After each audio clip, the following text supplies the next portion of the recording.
Morning, Bucknutters. It is Thursday, January 18th, 2018. I'm Dan Rubin. This is the Bucknuts Morning 5, coming to you from a sunny but crisp Gem City.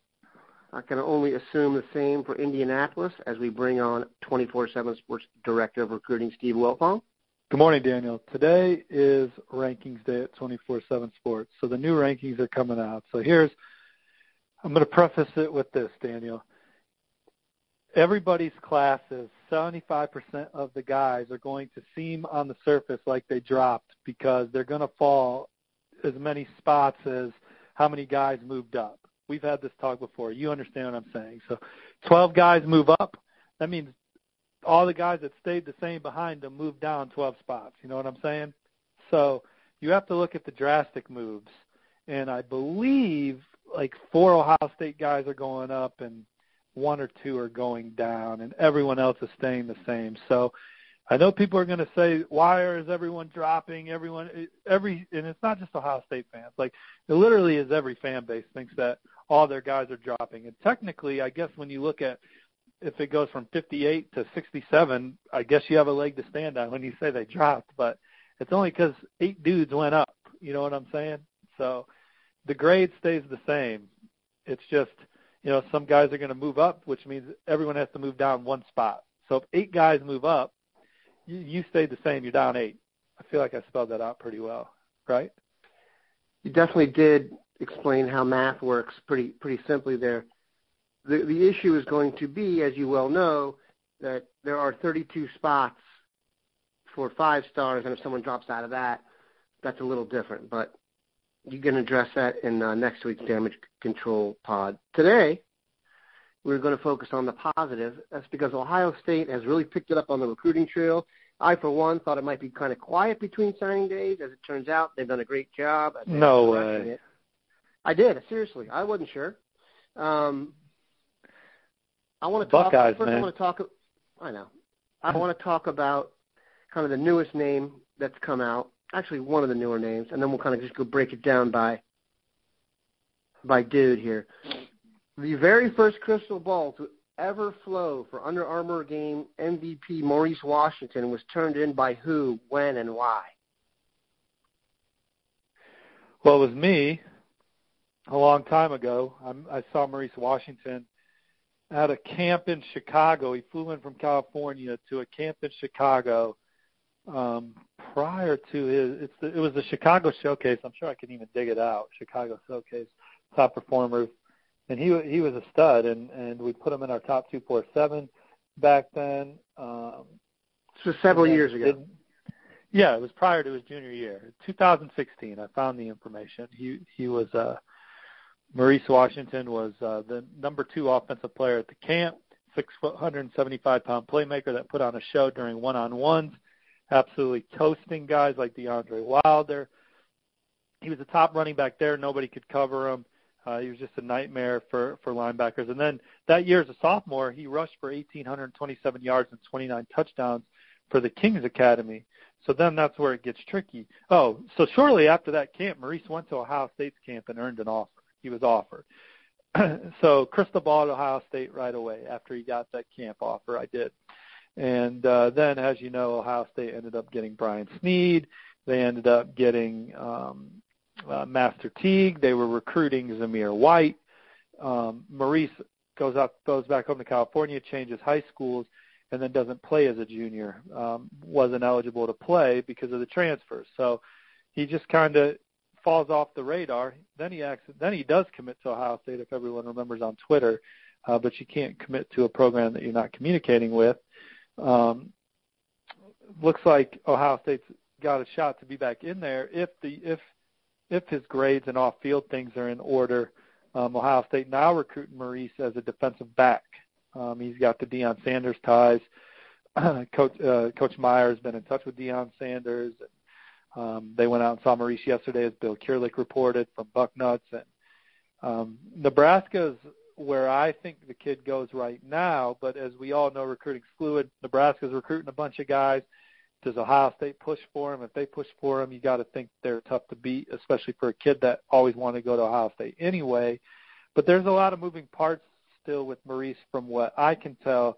based on what I gathered yesterday late morning, I haven't talked about it since then, but we also know this time of year there could have been 3 developments since the last time I checked in on it, but that's all I know right now.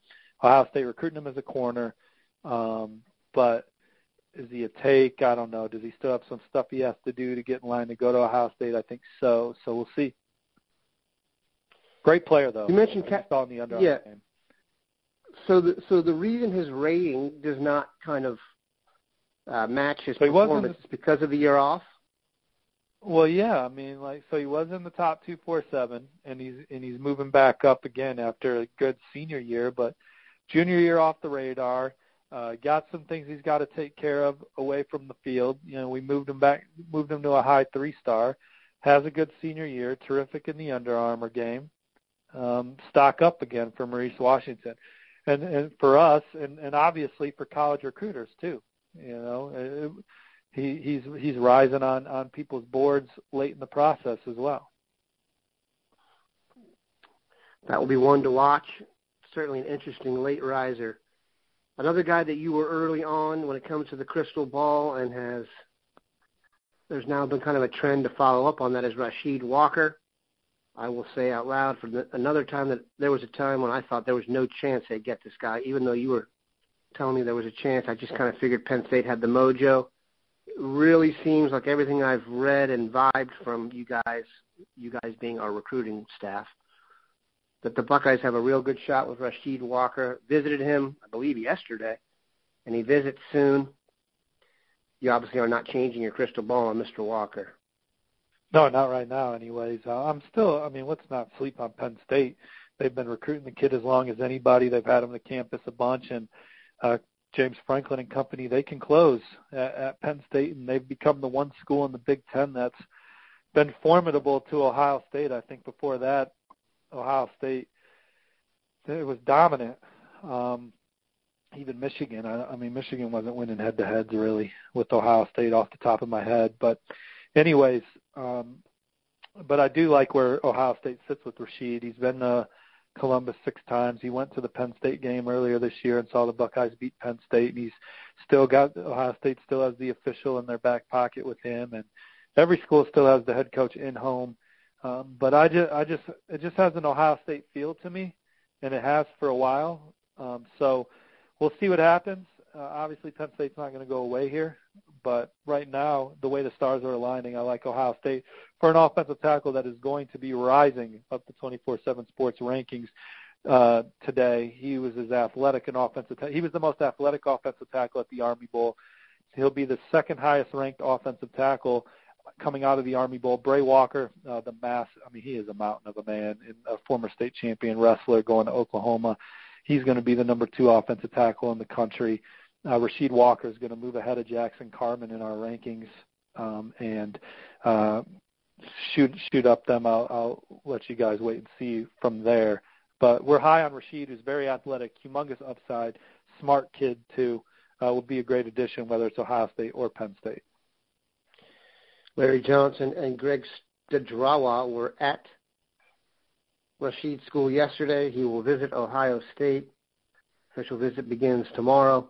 He has already visited or made his official visits to his other 2 finalists, Penn State and Virginia Tech, so it does seem to be lining up nicely. Another DMV name that's popped up late here is a University of Virginia commitment, DJ Brown, who attends St. John's in the district. Some of you may remember Terrell Hall that was recruited out of there recently and then was an Ohio State guy and backed out, went to Alabama. DJ Brown, defensive back, has a February 2nd visit scheduled for Ohio State. I have to admit, I don't know much about good old DJ. Inform us, educate us. Well, he'll knock the piss out of you as a defensive back. He's a hard hitter. He's a smart kid. He's a tone setter. And Ohio State, they offered him, and they're trying to bring him in that last weekend or whatever. And talked to Coach Grinch, talked to Coach Combs, talked to Coach Meyer. So they went in guns a-blazing on him. He's picked up a lot of late offers, so he's kind of become one of the hottest names. He's committed to Virginia, been committed for a long time, but he's always wanted to take his visits. He really hasn't been anywhere else. He's going to Cal this weekend, then going to Northwestern. He's a smart kid. I don't necessarily, at this. So we're late in the game. Ohio State has a few spots, and Urban Meyer's 100% locked into recruiting right now. He's the one making the final call on who's in and who's out. So we'll see what happens if he makes it to Columbus, and then go from there. If you impress Urban on your visit, or you impress Coach Meyer in a conversation, or who knows what it'll be for Coach Meyer to stroke the brush and say this young man's got a spot. But there's still a lot of names on the board. Again, we've talked about this so many times over the years on the Morning Five. Ohio State always has a plan. They're one of the most organized football programs in the country in every aspect, so that obviously includes recruiting, led by Mark Pantoni. That they always have names on the board ready to go for the next wave of offers, and rarely is that the next offer down is a guy that is a good football player, not a guy that's out in the sticks. Yeah, no question. I like the fact that Brown comes from high-quality football. For those who need a frame of reference, St. John's is in the same conference as DeMatha, which is Chase Young, a Good Counsel, which is current events-wise Stephon Diggs. So good football, smart kid, solid investment in the DMV. I am biased, and I want him. Another guy from out here, Cincy way, Christopher Oats, has been a name that's been, for those of us in Ohio, we've known for a long time.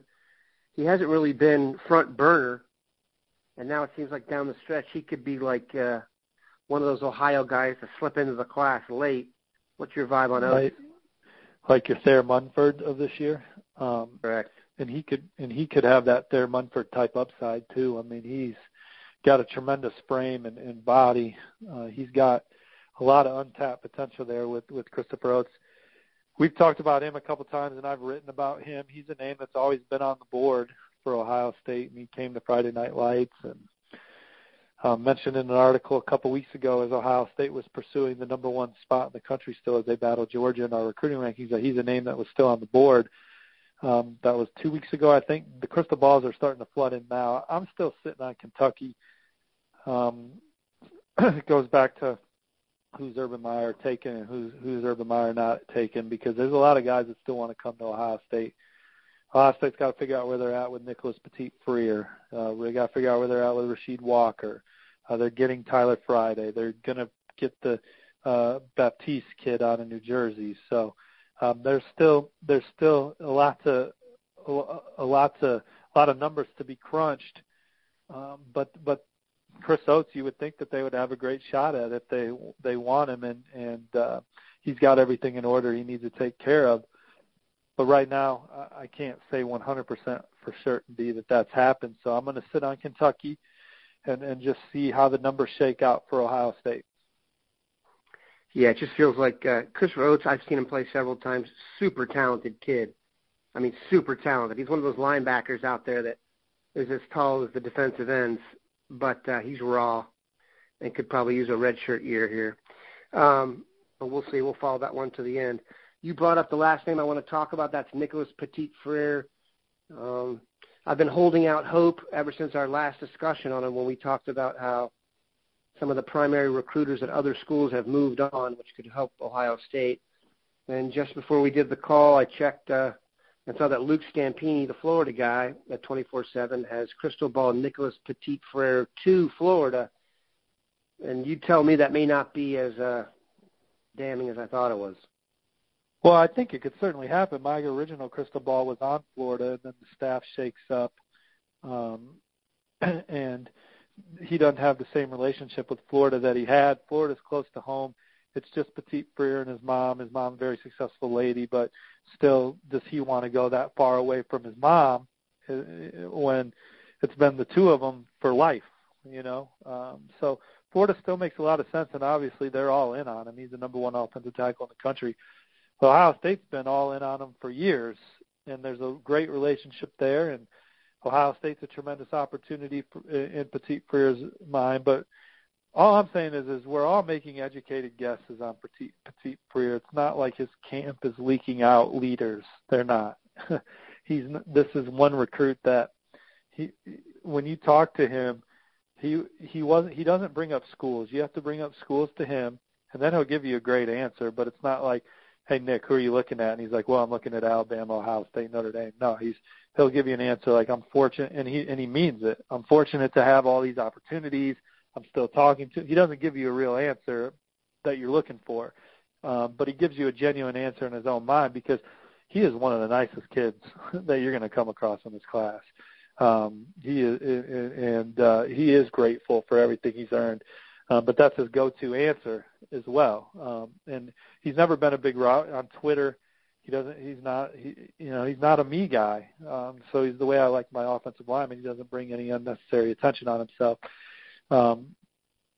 But obviously the visits are what's telling, because those are the schools that he's legitimately interested in. Notre Dame was a great fit for him. When you talk to him, if you're making an educated guess on where he's going, Notre Dame seems to check all the boxes, and so my crystal ball is on Notre Dame, but Notre Dame's now had a staff change. They haven't hired a new O-line coach. I don't know if that relationship's there anymore, and I don't even know how important that is to him. See, like, there's so much unknown, but Ohio State, they've been in it for as long as anybody. They always knew they would get an official. They're getting one. They've recruited the hell out of them, so we'll see what happens. I'll say this. I would bet on Nicholas Petit-Frere to be very successful. Everything I've read about him, seen about, in terms of investment, he'd be a high-quality investment and a great addition to any program. Let's hope that he can be swayed to Columbus. The only guarantee I have for you Bucknutters is by this time next week there will be a ton more interesting recruiting information, because your Buckeye staff is out on the road killing it. I just saw a tweet from Kerry Combs. He was in Florida yesterday. He's in Michigan today. He's planting flags.